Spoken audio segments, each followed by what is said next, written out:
বঙ্গে ভোটের মহাযুদ্ধ চলছে। ২৬ বিধানসভায় বাংলা দখলের লড়াইয়ে মরিয়া বিজেপিও। ভোটের দিনক্ষণ যতই এগোচ্ছে প্রচারের ঝাঁজ বাড়ছে ততই।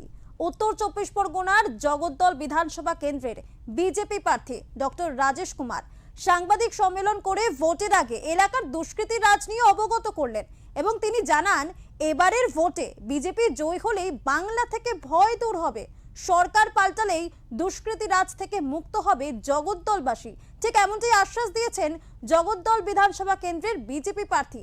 ঠিক কি বলেছেন তিনি, চলুন শুনবো।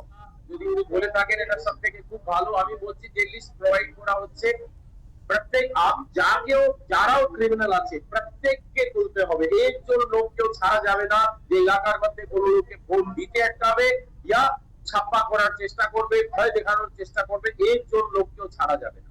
কতজনের অ্যাকশন প্ল্যান দিয়েছে? আমরা অনেক বড় লিস্ট দিয়েছি, মানে 100-র উপরে লোকের লিস্ট আছে আমাদের, যেটা আমরা দিয়েছি।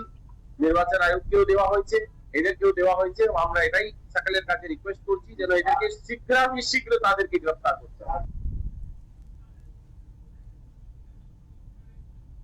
২৬ ব্যাটেলের আরো নানান খুঁটিনাটি বিষয় নিয়ে ফিরে আসছে একটা ছোট্ট বিরতির পর।